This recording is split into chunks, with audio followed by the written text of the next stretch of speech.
Pull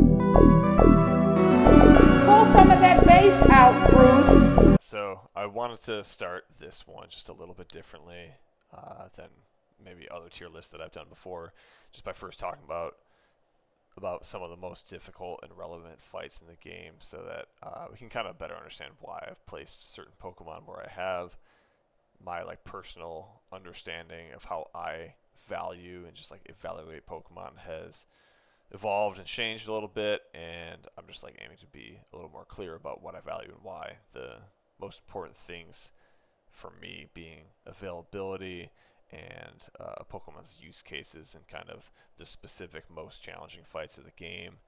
And then from there, it's things like being strong against generic trainers, proceeding through the game efficiently. Those things still matter, but maybe less than their value in like the really challenging fights and sections of the game. So to start this video, we're going to go through the fights that I think are the most relevant, and then from there we will rank all the Pokemon individually. So here we go. Bit of some really tough early game fights, and partially these fights are difficult because of the strategy and the team composition, but also because it is the early game and your resources are lacking, and the opportunities to find really strong checks and counters to these fights, you just don't have as many of them. And Brawly is definitely the first case of where it's like, if you don't have a specific strong check or counter, the fight becomes so much harder, and you definitely are liable to lose important Pokemon. You might not have the luxury of getting through the fight safely and efficiently if you don't have certain checks and counters.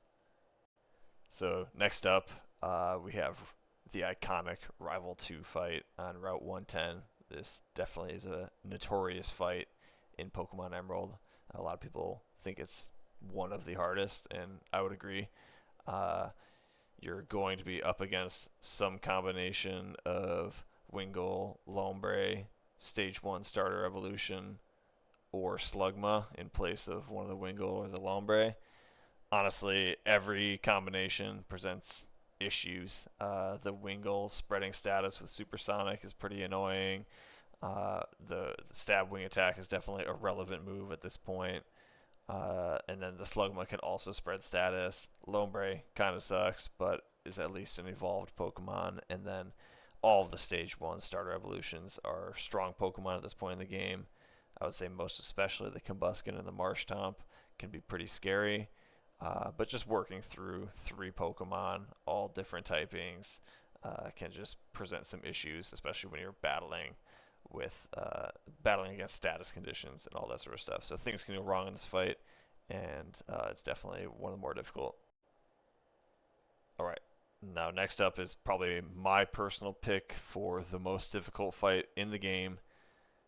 Caveat, if you haven't chosen Mudkip. Mudkip definitely makes this fight just trivial, as it does a lot of fights in the game. But if you haven't picked the Mudkip line, there are very few truly good options against Watson's team.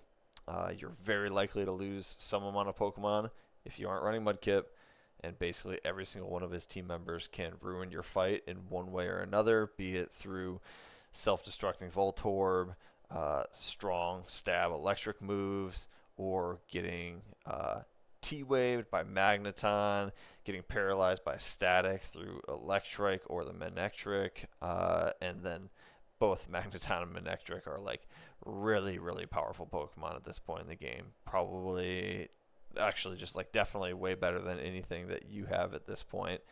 And this is a really tough fight. His last 2 mons are very likely to outspeed you, even this Magneton, because it is fully evolved, and they hit really, really hard. Plus healing items on the Manectric. It's just a really tough fight, but honestly, one of the most fun in the game, too, to just try and strategize and work through.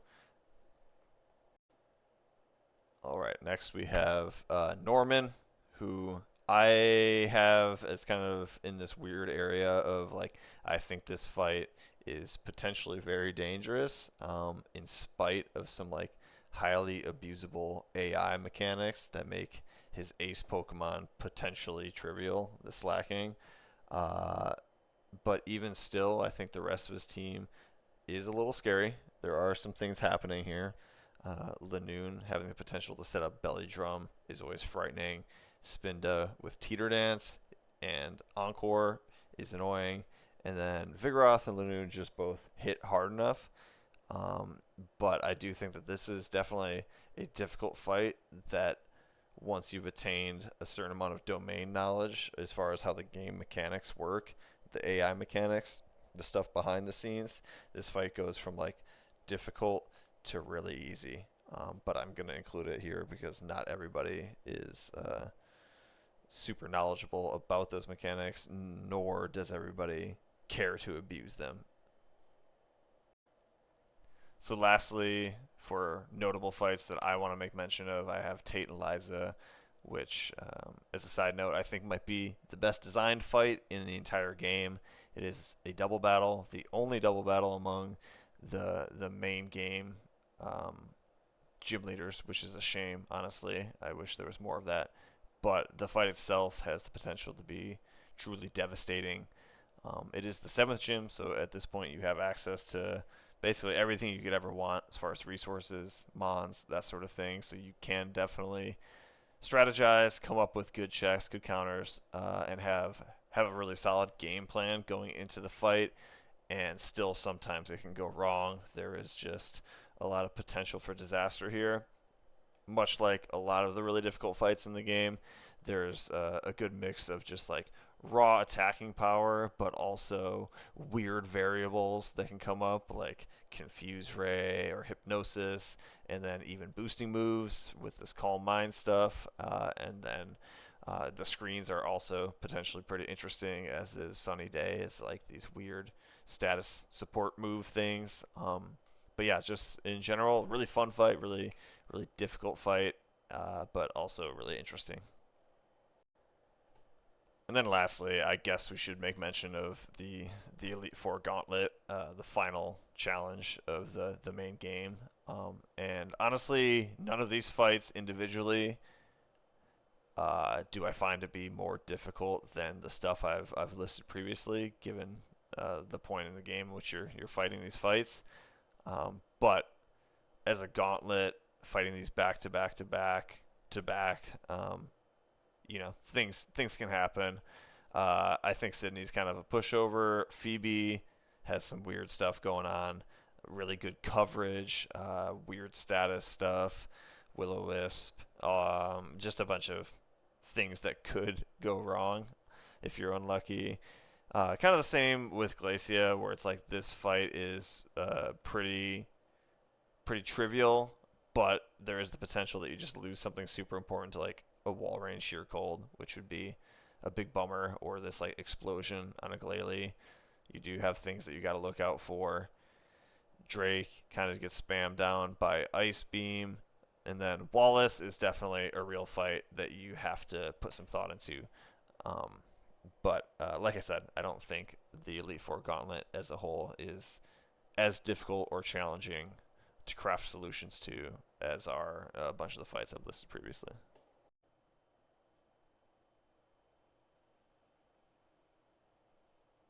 All right, so here we are at the fun part. We're gonna go through and talk about all these Pokemon individually a little bit. I will try and keep this as concise as possible. I do love to yap about Pokemon, so I'm sure this will be a little long, but I'll start by explaining this tier, I guess. This is the Let's Be Honest, You're Not Using a tier. This is going to be home to all of our legendaries, a lot of the Safari Zone encounters. Actually, I think all of them, all the Safari Zone exclusives are going to live in here. The fossil Pokemons, weirdos like Melodic, Milotic, whatever, and then Chimecho, 1% encounter, also not very good. And then Wobbuffet.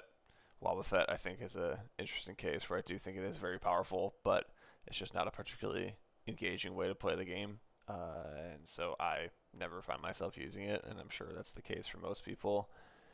You'll definitely see some Pokemon here that are good Pokemon, including like Salamence and Heracross. Flygon is alright. but the exclusivity to the Safari Zone counters, and then the level and late availability for these guys are kind of what keeps people from using them, and that definitely detracts from their value. But I'm just not going to even rank them individually. They're just going to exist down here. We'll start with the starters. Sceptile, I believe, is the worst starter by quite a bit. That being said, I think it is still like the top of B tier. It is still a very viable option. It's with you the entire game, and it will provide a lot of value throughout the course of the entire game. Its spread against some of the most difficult fights is not ideal. It's not nearly as good as either of the other two starters, and I think that is the main thing that holds it back, as well as its really poor learn set.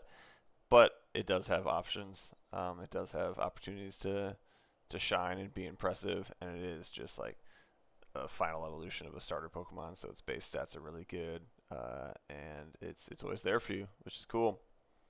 Blaziken, I think, is the second best starter. I do think it's solidly an A tier.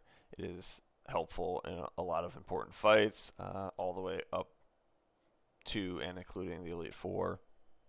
And again, the availability with the starters is that's really valuable. Just having something really good throughout the course of the entire game is pretty sweet. Blaziken's learn set is pretty solid with its dual stab options. There is a large section of the game and several important fights that are water type, but Blaziken gets enough done prior to those fights that I think it deserves to be in A tier. It's one of the better options against Watson, which I think is an extremely important and difficult fight. Norman, yada yada, list goes on. And then Swampert is kind of an obvious choice for S tier. I do think Swampert is overall the best Pokemon in the game. It trivializes a lot of the hardest and most difficult fights in the game. Swampert just makes them free and easy. It's good throughout the entire course of the game. It's giant, bulky, hits really hard, learns great moves, access to Surf, HM, Stab, Ice Beam, Earthquake, all of this sort of stuff. I think everybody knows the deal with Swampert. It's really, really strong. And all three of these kind of hit some amount of the check marks of like being good in important fights, being extremely valuable or extremely available rather, and then also being really good Pokemon to proceed through the game efficiently just by destroying generic trainers and that sort of thing. So they hit all of the check marks in some capacity to like varying levels. I think Swampert's the best and Sceptile's the worst, but they're all really good. Next, Linoone. I see this one range kind of wildly depending on who's doing the ranking. Yeah, I think he's probably on the lower end of B tier for me. He is available super early and is relevant early thanks to Stab Headbutt, but doesn't do particularly well against really any gym in particular, which is kind of an issue. But it does have options. Later in the game, you can teach it Shadow Ball. It can learn Belly Drum. It can do all these sorts of things and provide a lot of value in the Elite Four randomly. And then throughout the game with its pickup ability and just being a headbutt spammer, it does do well against all the generic stuff and then provides a little bit of value with that pickup ability. I don't think it's particularly great. It does also get Mud Sport, which is mildly useful against Watson and kind of interesting. I think it sneaks its way into like the low end of B, but I do see some people rank this even higher than this because of like, the potential to sweep Elite Four members with Belly Drum strats, which is definitely a real thing and relevant, but it doesn't like excel at really anything throughout any point of the game, but is always relevant. Mightyena, I could definitely see an argument for the dogshit tier because in a vacuum, this Pokemon is not very good in this generation. It's not able to use its stab moves effectively just because of its base stats and the physical special split not being a thing yet. But I'll put it in C tier. Intimidate's an amazing ability. And then being a dark type is actually quite valuable defensively, in spite of not being able to use it offensively very effectively. Dark type is a great defensive type in this game against a few specific fights, especially Tate and Liza, but also the Ghost type Elite Four member, and then I guess even Sydney in the Elite Four if you want a dark resist, although I wouldn't ever catch myself personally bringing Mighty Anna to the Elite Four. But just having an early evolution that gets access to Intimidate and then has some useful defensive properties against some difficult fights, I think warrants being in C tier. Basically for me, to be put in dog shit tier, you have to be like irrelevant in every single important fight, and that's how you get relegated to dog shit tier. And C tier, you might have some use cases in like one or two important fights, and then kind of scales up from there, going up to the S tier. I'm noticing now that this stuff is like really out of order. I'll try and go in order as much as possible as far as the Pokedex from memory, but I would definitely mess it up a little bit. But we'll go the 2 bug type evolutions.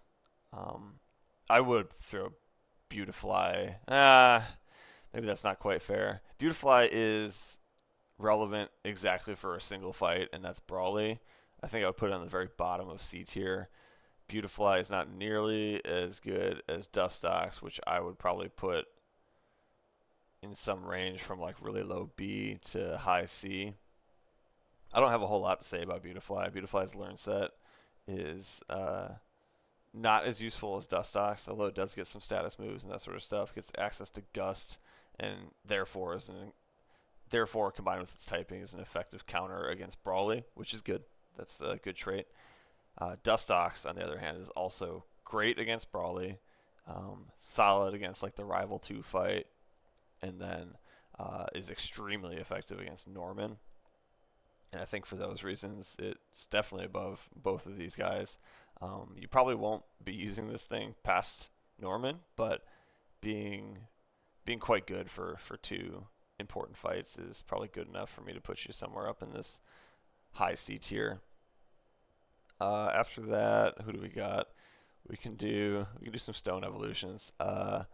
So in general, stone evolutions are kind of weak in Emerald. You don't get access to the stones until after the 6th gym, right before the 7th gym, and most of the stone evolution Pokemon aren't good enough to warrant waiting that long. Least of all Shiftry, who I think is our first member of just the absolute dog shit tier.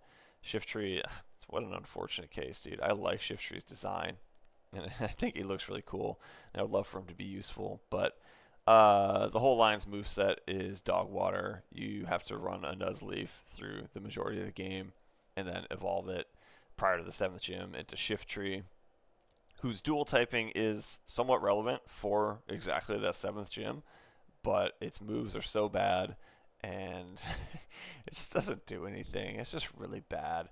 On the other hand, Ludicolo, again, has all the same problems as the Shiftry as far as the stone evolution part of it, but it gets access to Stab Surf, gets access to Ice Beam. It actually just like has relevant moves in its learn set, although like you are still running a Lombre for a large portion of the game. But honestly, you can get a Lombre, box it, and then evolve it into Ludicolo. And Ludicolo as a water grass type is quite effective against basically the rest of the game after you get it. Because it's so useless prior to that, I think I'll probably put it somewhere in this like Dustox tier. Although I do think Ludicolo is like actually actively good against like Tate and Liza, against Juan, against Wallace in the Elite Four. But just being absolutely useless prior to that is tough to overcome for sure. I think next up, well, I guess technically next up would be this Pelipper. Pelipper is actually quite good. You can get at Wingull very early. You can use it to one-shot both Geodudes in Roxanne's gym, and then also kind of destroy Brawly. Then you have to put it away for Watson, but then it is really great against Flannery. I believe it does get access to Protect for Norman, and then for the rest of the game, it is not ideal, but still it's pretty solid as a surf spammer against Tate and Liza and a resistance against all these water types. I do think it's somewhere in this B tier. Really early availability, has a few relevant major fights, and then you get to just use Surf, and Surf is a really, really good move, and if you're getting stab off of it, you kind of instantly become a much better Pokemon for it.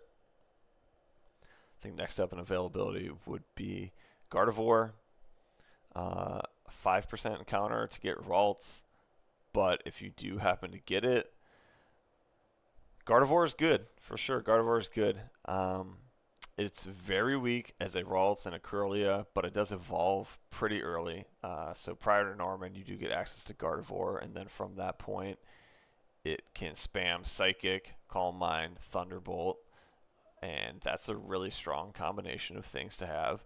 I do think it's somewhere in this B tier. I think it's better than Linoon, probably slightly overall less useful than Pelipper.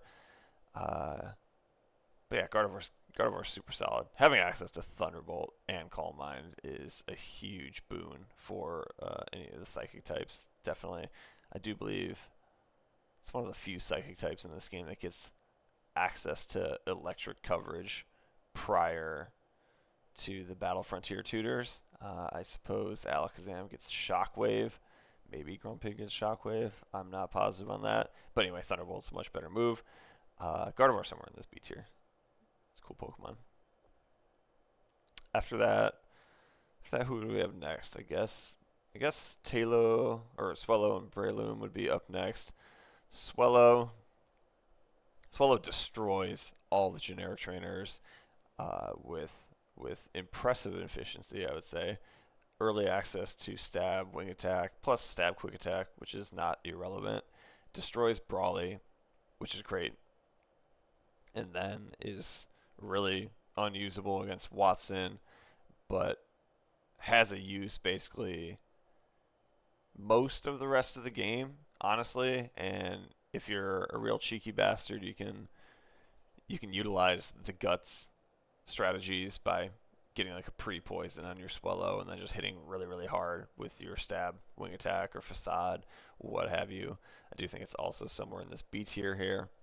It's like slightly less relevant in some of the really important fights than some of these other guys, but makes up for it in some other ways. It's not particularly bad in a lot of those fights except the Watson fight, but it doesn't excel either. But it does enough, I think. Definitely does enough. Breloom, probably in a similar tier, I think.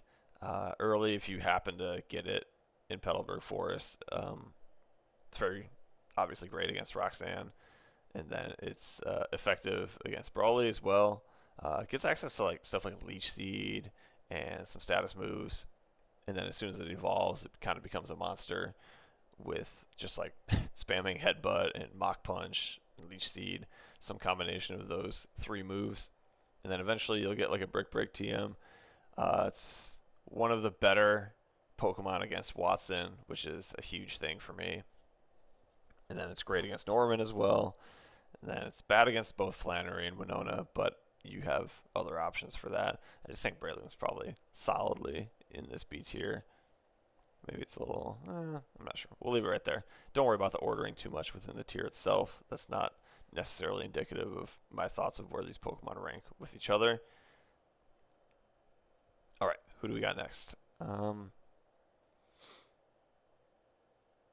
a good question. Who is up next? I guess Slacking would be the next one. Also, Petalburg Woods encounter. I think Slacking is probably in the dog shit tier. I would definitely say it's more useful than Shiftry, but I do think just the Truant ability neuters this thing to such a degree.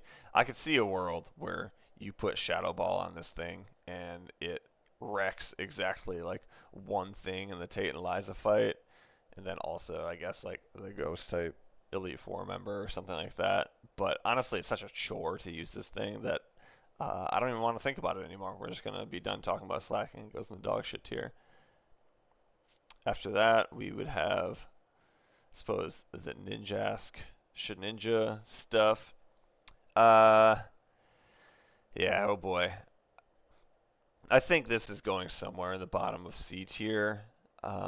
So, Nincada, the previous evolution, is unique in that it is a ground type, and so it is something that you can bring to the Watson fight to help you maneuver around with switching and that sort of thing. I think it does get access to Mud Sport as well, so there is a use case for it in the Watson fight.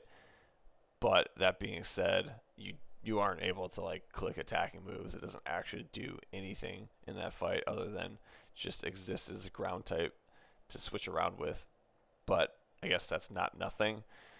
When it evolves into Ninjask, it becomes this weird setup baton pass thing, which is definitely not like a playstyle that I like to play with in game, but it is probably somewhat effective. I honestly haven't messed around with it that much, but just theory crafting in my head, sitting there with Sword Stance, Speed Boost, Baton Pass, you could probably give it Protect as well, and then switch to like an actually good Pokemon to do the job. I'm sure it's like somewhere in here. I don't know. I'm gonna kind of throw a Shedinja into the not using it tier. I think it's kind of similar to this Wobbuffet thing, where it's like if you really want to be a slime ball and like plan out fights to such a degree where this thing kind of just like trivializes the game, you can do that. But that doesn't seem like a very fun thing to do, so I'm gonna throw it in the we're not using it tier. Although I think that there are probably like some real uses for this thing. All right, next up, I think we're heading basically. No, I guess we have a couple more here before we get to like the Dewford stuff. Exploud. I'm gonna throw in the dog shit tier. It's a shame you get it so early, but both Whismur and Loudred are like pathetic. They're just really bad. They don't do anything throughout the entire game. Doesn't evolve into Exploud until 40, and then Exploud actually has like a killer learn set. It can learn basically every really, really good move in the game, excluding like Surf and some other notables, but has access to a ton of different stuff. And I think that you could, if you caught, if you brought it to the Elite Four, I don't think it would be absolutely worthless. I think you could find a use for it, but I don't think that using this thing prior to it evolving to Exploud is like a real thing at all, and so you just miss out on 8/10 of the game before this thing becomes like a real Pokemon, and that's just not going to cut it for me. And then I suppose we have Delcatty, also goes in the dog shit tier. You could also just go in the you're not using it tier. It's like a 1% encounter to get a Skitty, and then you have to use a Moonstone, all this stuff. Delcatty's really bad. Stats are really bad. Doesn't learn any really helpful moves. Just a bad Pokemon. Now I think we get to go to Dewford. Unless... Where's Abra? Oh, here we are. Yeah, I suppose you do get access to the Abra line. At this same point, you can catch it the route where you find Skitty. So I guess I will rank it. Alakazam is amazing. I think it is the best Psychic in the game for sure. It's not quite S tier for me. There are several fights in this game where Alakazam is just like actively in danger a lot, and especially in the Dark type fights, it's just like not a relevant Pokemon. But you could, in theory, have access to an Alakazam prior to Brawly, which is absolutely insane. And then this thing would carry you throughout a huge portion of the game, in spite of not, on paper, excelling at a lot of these like super difficult relevant fights. It would just kind of coast through on raw power and speed. It's just a ridiculous Pokemon. Hits super hard. Psychic, Calm Mind, Recover. You could probably put the Shockwave TM on it and just spam through all the water stuff as well. Out of like every Pokemon in the game, this might be like the best Pokemon to use against like generic trainers. Just one taps everything with crazy speed. You can kind of fly through the game with this. I think Alakazam's kind of like an obvious A tier for me. Now I think we're finally to the Dewford encounters. Dewford's got some interesting stuff. I do think Hariyama is also going in the A tier for me. Makuhita is just a great early encounter. It's relevant in basically every fight except Winona and Tate and Liza. And being bad against Tate and Liza is definitely a negative, but fighting type is quite effective in this game. Being one of the best Pokemon against Watson is really good. You do have access to Hariyama, the evolution, prior to the Watson fight, and that's huge. So it's great against Watson, great against great against Norman, rather, and then destroys Sydney in the Elite Four, destroys Glacia in the Elite Four. Just a really, really strong Pokemon overall. Also has access to the Guts ability, which is a really strong ability too. After that, we have Sableye is a really interesting one. I think I'll throw Sableye in the top of C tier. This is a unique Pokemon. Its typing combination allows it to be extraordinarily good at in a few very specific fights. Great against Brawly, it's great against Norman, and then it's very effective against Phoebe in the Elite Four, against Tate and Liza. That was the one that I was forgetting. It's really good against Tate and Liza. It is really like kind of, it's almost a chore to use this thing against generic trainers, and I do think for that reason it's gonna hang out in the top of C tier in spite of being a really good Pokemon for like several really important fights. But Sableye is pretty good, pretty solid. Nosepass is like either in the dog shit or the you're not using it tier. I'll just put it in the dog shit tier.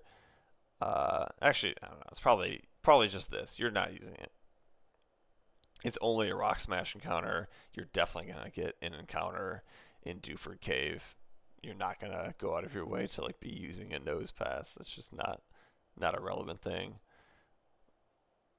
Can you even get Mawile and Dewford in Emerald? I don't think you can, but I am going to also kind of throw this one. This is probably the top of dog shit purely because it gets access to Intimidate, but other than Intimidate, Mawile doesn't have basically anything going for it. It has some like weird status support moves like Fake Tears and whatnot, so it can just kind of come in and intimidate something and then use Fake Tears and have something else that's like an actually good Pokemon come in and kill the opponent. It's pretty bad. After that, Aggron line. Ooh.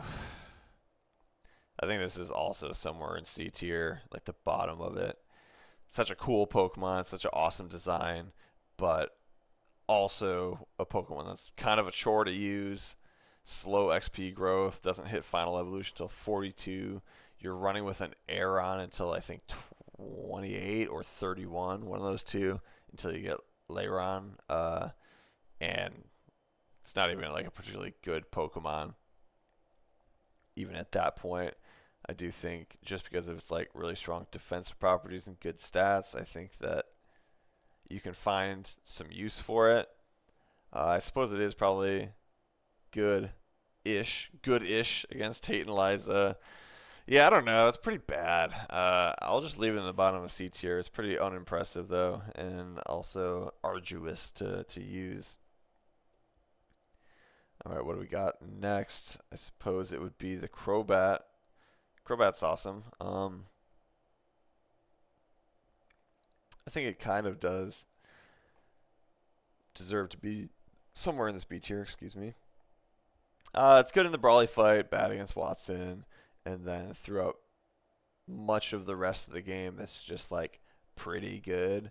It's one of these Pokemon that doesn't like have a very obvious use in a lot of these like really important, difficult fights, but it's never useless, and it's super fast, it's decently strong, pretty bulky, gets access to some decent stuff. Confuse Ray, Bite, Wing Attack, Sludge Bomb, all this sort of stuff. I think it's a relevant mon throughout most of the game, although it's not one that's like special in any sort of way. All right.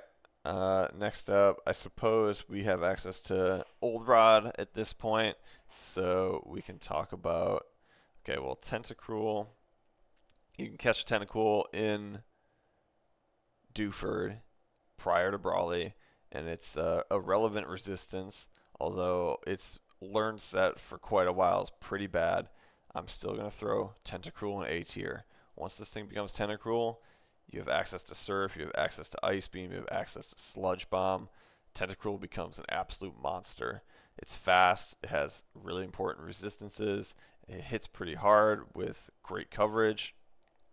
Having Surf, Ice Beam is always going to make you a good Pokemon, and early availability is just like an extra bonus. You can have this thing being useful against Flannery. By that point, you'll have Bubble Beam as a Tentacool. It's just a really, really good Pokemon. I think Tentacruel is like one of the most underrated Pokemon of all time in these like early generations. It's just a really strong Pokemon in basically every generation that it appears in. And this one's no exception. I think this is solidly in the A tier. The other Old Rod encounter is even better, however, and that's Magikarp, which you can evolve into Gyarados, obviously.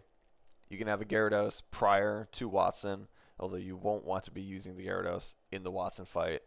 But basically, from that point on, Gyarados becomes, in my opinion, like a top 2 Pokemon. So it's ubiquitously available. You can have access to it basically every single playthrough whenever you want, and then it becomes this giant statted up monster with Intimidate. It's incredibly bulky, has a great move pool, although it can't really use its like stab options like it wants to. It doesn't even matter because its attack stat is monstrous, and its special attack is good enough to like use Surf, or even if you wanted to throw some weird coverage thing on it like Thunderbolt or Ice Beam. But you can slap Earthquake on it. You can get Dragon Dance later in the game, and Intimidate is probably the best ability in the game. So putting it on a Pokemon that would be good without an ability at all is pretty crazy. I don't know. I personally don't use either of these 2 Pokemon if I'm playing an Emerald Nuzlocke. I think they are just like so good that they make the game pretty trivial. But obviously, other people aren't going to be playing that way, and I do think that both these Pokemon are deserving of the S tier for sure. All right, moving on. I think we're heading to Slateport. What can we get in Slateport? I do believe that we have access to Plusle and Minun at this point. I think they're both probably somewhere in the middle of this C tier-ish. Maybe they're like slightly above Dustox even. What if we did this? How about that? I think they're super similar. Minun, or Plusle rather, is a little bit more offensive firepower. Minun is like slightly bulkier, but they're both just like kind of generic, fast-ish electric types. And there are a lot of boss fights that use a lot of water types and also flying type gym leader in this game. So having something that's fast-ish with access to Stab Thunderbolt is pretty decent. They are not impressive by any means, but they do enough to kind of warrant being in the middle of this C tier, I think. After that, we have access to the Oddish lines. Where's Vileplume? Am I blind? There it is. Vileplume. Gosh. This might be like, I think I might put it here. Again, it has like the same problem as a lot of the other Stone Evolutions, where it's just you get it so late that it has so little time to actually provide value for you. But I do think Vileplume in general is like a decent Pokemon, and with some water fights after the point in which you get this, it can do some stuff. It's not like horrendous. It unfortunately has a poison dual typing, so it's like it could be good against Tate and Liza without that, but it struggles because of that. I think it's like kind of near the bottom of the C tier, mostly because of like the availability part of it. Bellossom, on the other hand, I do think is slightly better. Um, I'll put it somewhere in the middle of the C tier.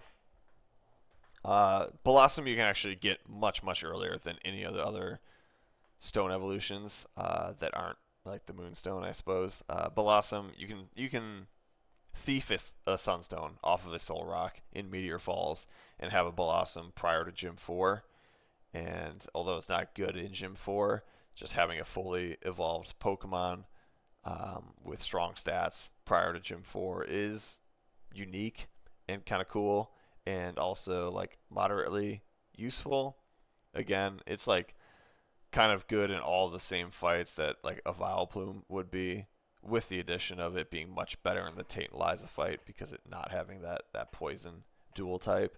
I don't think it's like particularly good, but it's not horrendous, and it's like definitely relevant in some amount of fights. It's like deserving enough to not be in this dog shit tier, I think.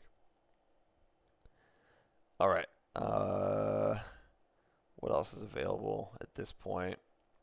I guess next up would be this like Swalot situation. Swalot, Pokemon that does not particularly excel at a whole lot, but has kind of a nice move pool. Gets early Body Slam, gets Stab Sludge, gets Yawn, gets Encore, I believe. So it definitely gets some stuff. I think it's probably in this range-ish here, somewhere in the C tier. Generally unimpressive, but not like a horrible choice and something that you'd be like embarrassed to be using. Evolves pretty early too. It's like a decent mod. After that, I guess we have the Manectric line. I do think Manectric is quite good. Struggles early as an Electrike, just like frail and has really bad moves until you get Stab Spark in like the mid 20s. But you do have access to Manectric, the full evolution prior to Flannery, and then from that point on in the game, it's like ranges from relevant to very good in basically every single fight. I think it's somewhere in this high B tier. Yeah, just a fast Thunderbolt spammer, but you get it early enough, and it does the job like a lot better than several of the other electric types in this game. I don't think it's the best electric type, but it's up there. It's definitely a relevant Pokemon. And also, I believe it gets access to Intimidate, right? It's like Static or Intimidate, or does Intimidate come in a later generation? Either way, Manectric's quite good. After that, we have, I think both Volbeat and Illumise, whatever the fuck it is. I think they're both going into the dog shit tier. Yeah, Illumise actually has some like unique support moves that I think might have a use case somewhere.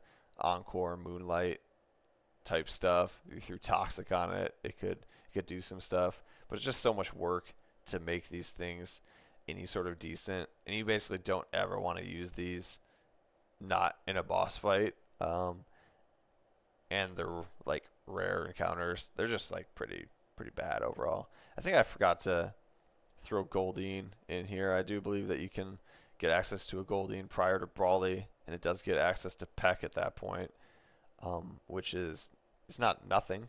It's not particularly good. It's probably like in a similar sphere of these guys, but probably a little better just because it's a water type that can use Surf and stuff.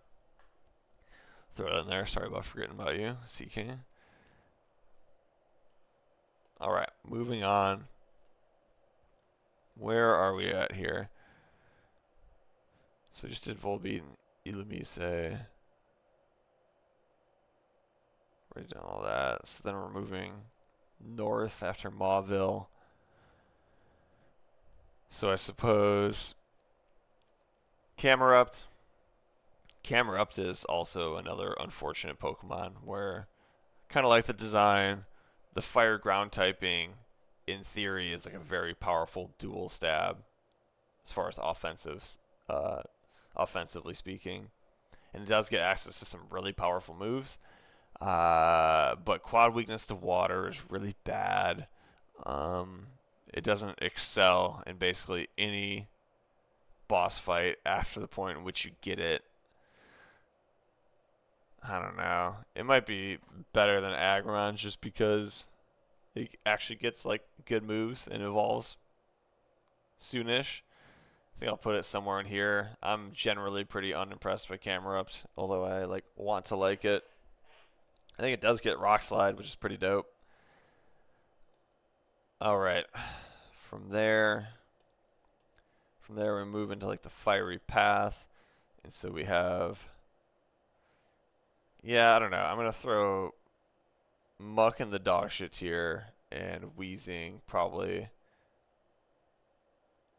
like the bottom-ish of C tier as well. Wheezing actually gets some cool moves, gets some coverage, Levitate, bulky, but it's just like generally not very good. Evolves, both of these guys evolve too late. You're using Grimer or Coughing for like way too much of the game, and then neither of them have something that they like super excel at. You can teach Wheezing Thunderbolt, which is probably the only thing that's keeping it out of the dog shit tier. Both of these are pretty irrelevant, to be honest, though. Also, in that same area, we have Torkoal. Just like being a fire type in Hoenn, unless your name is Blaziken, is like not really the place you want to be. I guess it's a relevant resistance for Flannery. And then other than that, I don't think it actually has a real use. I'm probably going to put it in dog shit. It gets Flamethrower by level up, which is its like biggest claim to fame, I guess, but it just doesn't do anything. Similarly, Magcargo, you're going in dog shit for sure. I don't think we need to talk about Magcargo very much. Just horrible typing. And evolves super late. Just not a good Pokemon. We do get access to Machop at this point, I believe. Where are we? It's the Machop line. You technically have access to Machamp before Norman, which is really good. It's probably like the single best like fighting type for Norman because of that. Even better than Hariyama. I don't think it's better overall than Hariyama just because you get it later. And you don't get to use it against like Watson and stuff. But I do think it's probably somewhere in this B tier. It's, yeah, actually now that I'm thinking about it, it's quite good in the Elite Four as well. It destroys both Sydney and Glacia. So that's nice. And then it's just like generally useful against a lot of like generic stuff. And like basically anything that doesn't resist this thing is getting touched up for sure by one of its forearms. Yeah, I'll throw it somewhere in this B tier, like right next to Breloom. I think it's a good Pokemon. All right. So then after this, we would be running into stuff like, where are you, Spinda? Spinda, I'm going to put Spinda in the dog shit tier. It's pretty bad, really bad stats. Gets access to like some interesting moves, Teeter Dance, and some coverage stuff, but it's pretty bad. I guess being a normal type, you can come in against Phoebe, whatever. We also have Skarmory, which I do believe is coming up here into this A tier. Probably here-ish. Skarmory is just an amazing Pokemon. Amazing typing. Incredible defensive properties. Doesn't have like the same offensive punch that basically like every other one of these A tiers might have. But it does just, it's just like allowed to exist in every single fight. You can teach it Toxic. It can do that whole thing for you. The combination of like Toxic plus Fly is very strong. You basically won't ever die, and you'll slowly chip down everything in front of you. I think Skarmory is solidly an A tier. It is very, very good against Norman, very good against Winona, very good against Tate and Liza, and then basically solid to good against everything else in the game. It's just you don't run into relevant fire types. You don't run into relevant electric types after the point in which you get this. It's just really good. Also one of my favorites for sure. So after that, we get access to a couple weirdos like Seviper. Seviper, kind of in this weird poison range where it's like it gets access to some weird coverage moves, and its offensive stats. It's like a mixed attacker. It's like not horrible at that, but just being a pure poison type isn't like particularly relevant. It doesn't get the boon that is levitate like Weezing does. Um, it doesn't do anything particularly special or particularly well. Yeah, I don't know. It's probably somewhere at the bottom of the C tier, maybe even bordering on dog shit. Altaria, where are you at? Altaria is kind of dog shit. I'm going to be real. I like Altaria a lot, but using a Swablu and getting to level 38 with the slow XP group is an absolute chore. Swablu doesn't do anything, and then Altaria, although being very strong defensively, doesn't hit hard, and doesn't have like a lot of fights in which it excels, almost like none, I would say. I think dog shit's kind of fair for Altaria. Moving from there, we go to Meteor Falls, I believe, and the only unique encounter, I guess, is Solrock, which probably goes in this dog shit tier as well. It's probably it's better than Macargo, I guess. It's like a weird rock type, but it does have some relevant resistances, I suppose, just being a part psychic type. But Solrock's pretty bad. Maybe it's like up here. All right, after that, it would be Jagged Pass, I believe, and that's where we run into Grumpig. I think Grumpig is somewhere in this C tier. Comes a little later than you want it to, and it evolves definitely later than you want it to. It's probably comparable to this. It is a strong resistance for Tate and Liza, and then just kind of exists as like a psychic spammer for much of the rest of the game. But that's not the worst thing to be. It's definitely like better than Swiper, I'd say. God, maybe Swiper's in dog shit, dude. I'm gonna do it. I'm doing it. I'm making the call. Alright. Next up, after Jagged Pass, we wouldn't have new encounters until we surf to the right of Mauville, I believe. Oh, gosh, I totally forgot about Azumarill. Azumarill is an amazing early encounter. You can get this prior to Roxanne. I don't know how I forgot about this one. This is actually like one of my favorite Pokemon to use. I would say it's like similar to this Pelipper thing. Azumarill, if you get huge power on it, it's like actually like an extremely relevant Pokemon. One of the few Pokemon that's like capable of soloing Rival 2 if you're able to set up a defense curl into rollout situation. It's like really good. Other than that, it evolves really early. Not good against Watson, but awesome against Flannery. It's good against Norman. It's good against Winona. It's good against Tate and Liza. And, you know, there is a lot of the game where this thing is like kind of understated and does just kind of exist as like this weird bulky water with not a lot of firepower. But it does enough like cool, unique stuff and some of the most difficult fights in the game that I think it's like definitely worthy of being in this B tier. And then being a bulky water is like at your baseline is like a pretty good thing to be. So sorry about forgetting you. All right, so I'm tripping. We definitely forgot about the desert Pokemon. So and also yeah, Sandshrew you can get even prior to the desert. Sandslash is another one of like my most disappointing Pokemon.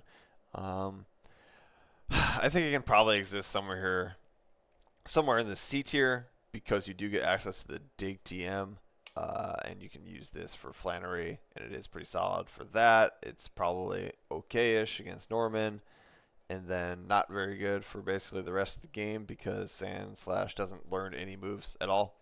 Doesn't learn a single good ground type move. I think it gets Sand Tomb as its only level up ground type move, which is fucking insane. And it just kind of doesn't do anything. Gosh, I think it being good against the Flannery fight is good enough to be at the very bottom of this C tier, but no higher. No higher for you. Claydol is a weird one. I think Claydol is like, oh gosh, I don't even know how to rank this thing, honestly. It's a very unique typing. Getting access to Levitate is cool. It's a really strong resistance for like Tate and Liza, but it's really bad against like all the waters. It's bad against all the dark types. It's bad against the ghost types. I think it's probably also at the bottom of the C tier because being good against Tate and Liza is like a really relevant thing. But again, I don't think it's a very good Pokemon. Cacturne, I do think is better than these other two for sure. I think I would probably Cacturne actually like has some like real uses. It's probably going in this like similar dark type range that Mightyena is at. Also, I might switch Swaylat over here ish. Anyway, Cacturne, grass dark type, which is like weirdly a good type combination to be. It's strong against all the water types. Good against Tate and Liza, good against the ghost types, is a resistance against other dark types, resistance against the water types, and it does some stuff for sure.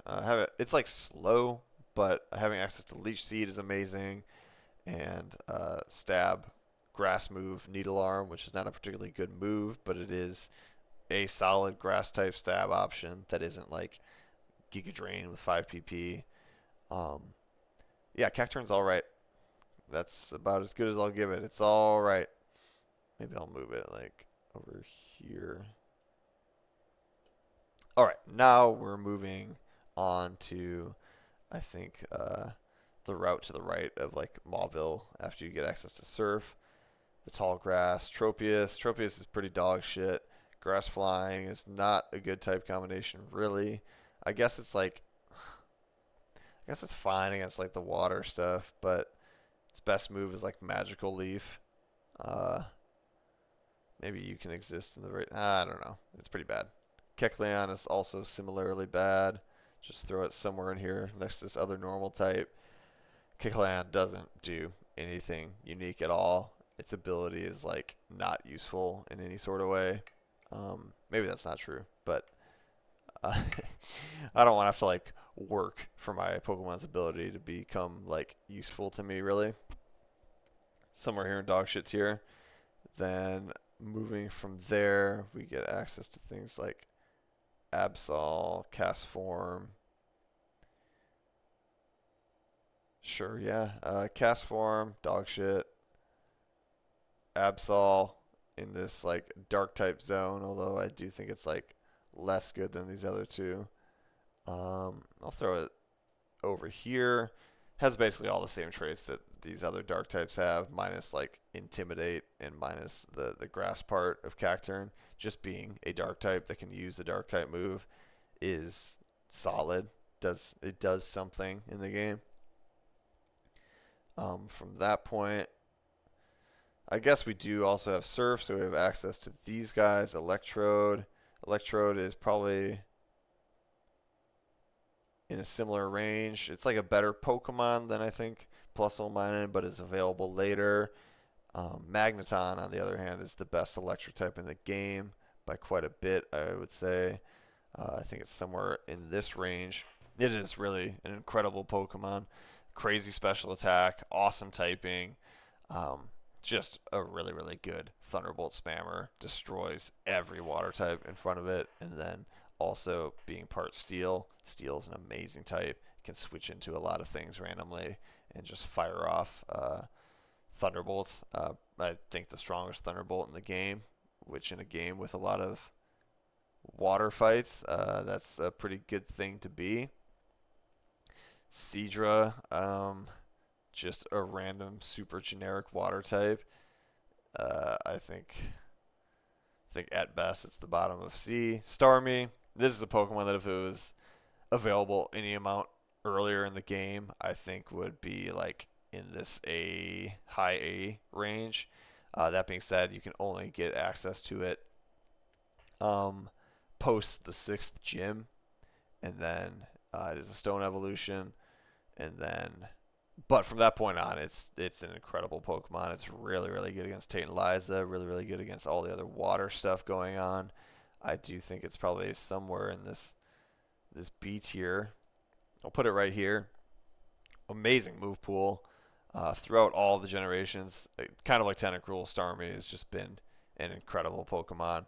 Surf, Ice Beam, Thunderbolt, Recover. I mean, you don't need anything more than access to that type of stuff. And then it's also fast and it hits really hard and it's like surprisingly bulky. Just a super good Pokemon.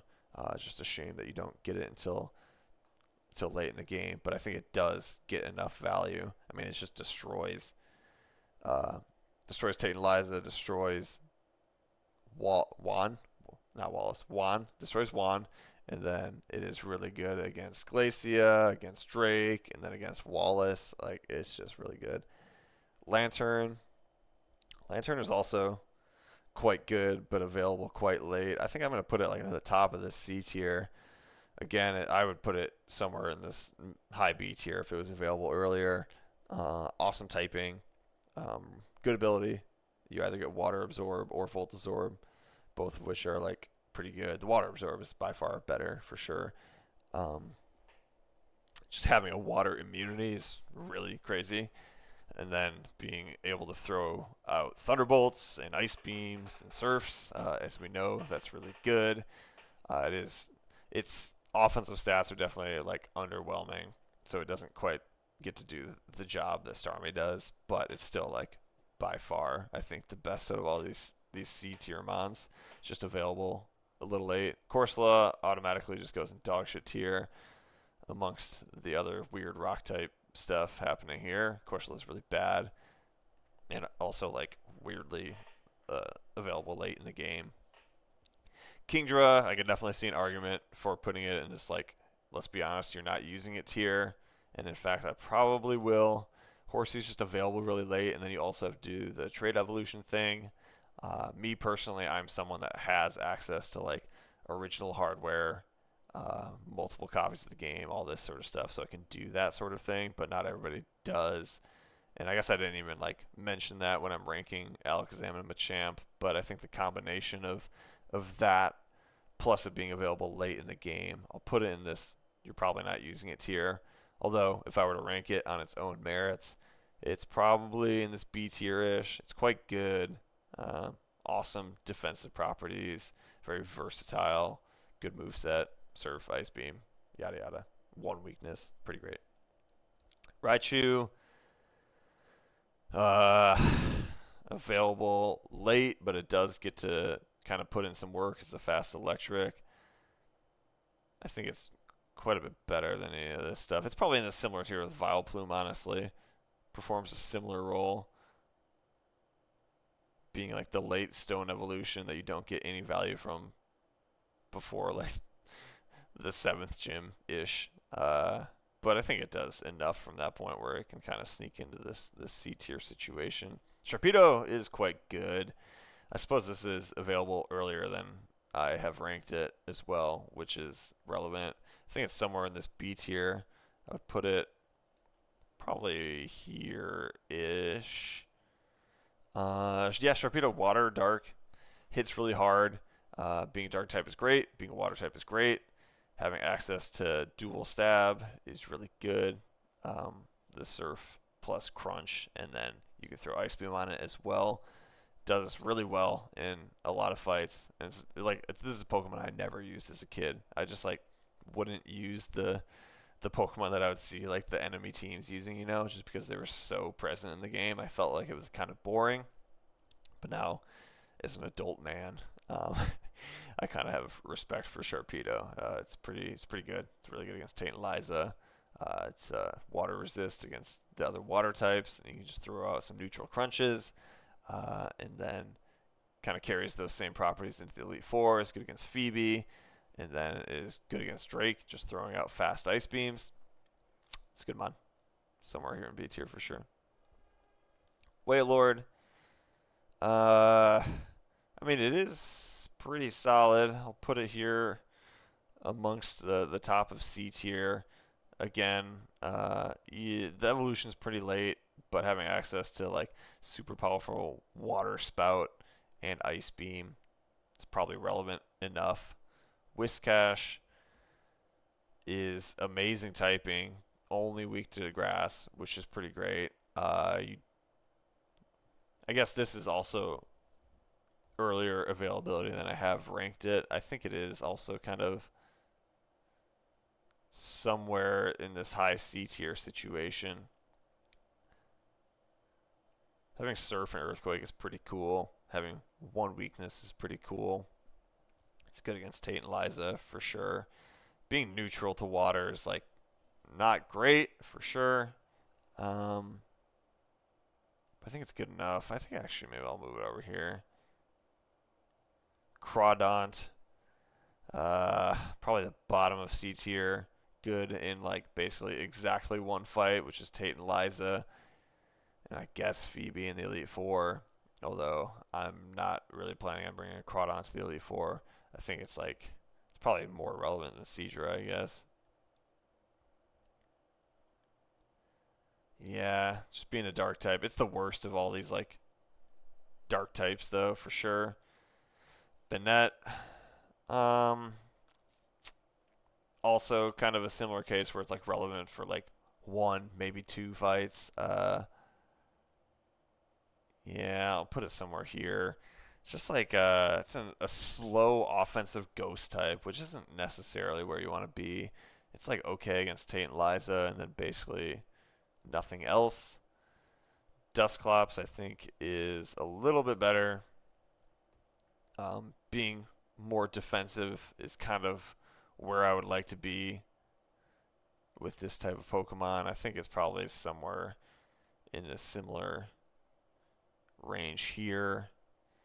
Glalie, you're not using it.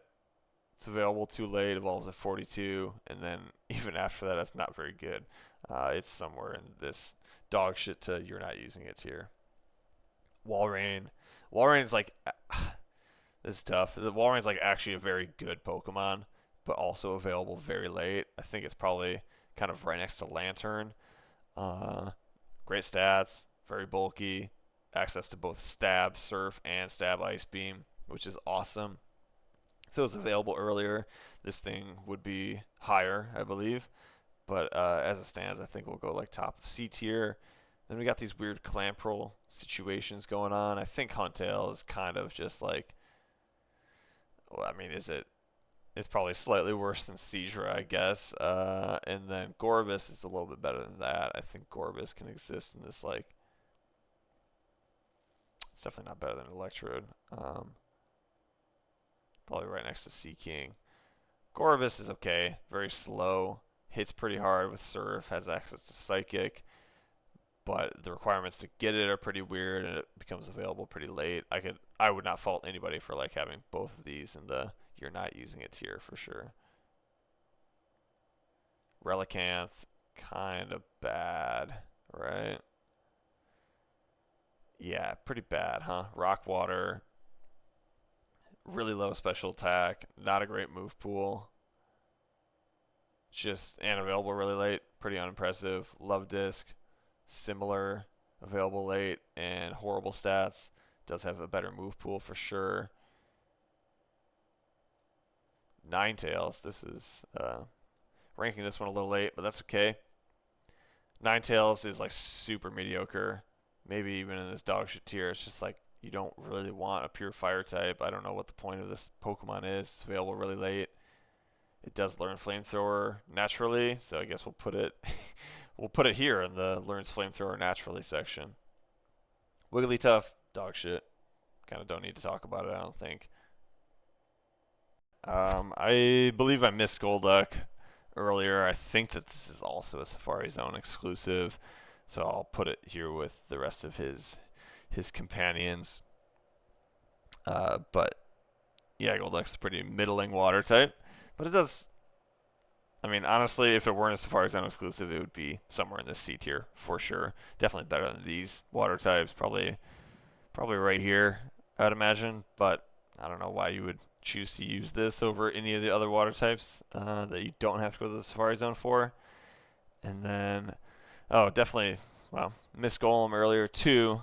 Golem's great. Golem's a really good Pokemon, actually, in spite of there being so much water in this game. You can basically guarantee yourself a Golem, which is huge. Being able to guarantee yourself a good Pokemon is really valuable. And then it's great against Flannery. It's great against Norman. It's great against Winona. It is great against all the generic trainers. And then it's not great in the Elite Four for sure, but I think that there is still some use for it against some of the members. I think it's probably because of its availability, because it has like 3-ish straight really strong fights. It can exist somewhere up in this B tier. Another Pokemon where it's like if you're doing a ranking of Pokemon that are the best throughout all the games in which they appear in, Golem would be on that list too, with Starmie, with Tentacruel. It's just a really good, very available Pokemon. It's just super solid. I got mad respect for Golem. You know what I'm saying? But anyway, I guess that's the list. Yeah, the rest of these are just like the previous evolutions to these trade Evo guys. But yeah, I definitely yapped for too long. But anyway, let me know what you think. Holler at your boy. Peace and love. Bye bye.